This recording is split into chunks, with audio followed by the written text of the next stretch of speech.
Vladimir Putin part 8.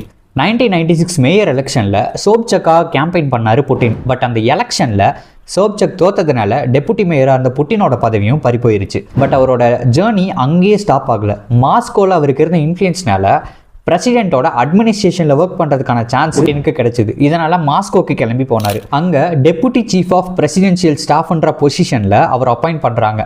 அங்கேருந்து கொஞ்சம் மாதத்துலேயே டெபுட்டி சீஃபாக இருந்தவரை first deputy chief of presidential ஸ்டாஃபாக ப்ரொமோட் பண்ணுறாங்க. அந்த ஒரு பொசிஷனில் அவர் ஒரு வருஷம் வேலை பார்த்துருக்காரு. ஒரு வருஷம் கழிச்சு திரும்பவும் ஸ்பையாக வேலை பார்க்கறதுக்கான சான்ஸ் புட்டினுக்கு கிடைக்குது. ஏஜிபியோட சக்ஸஸரான எஃப்எஸ்பியோட டேரக்டராக புட்டின் அப்பாயிண்ட் பண்ணுறாங்க.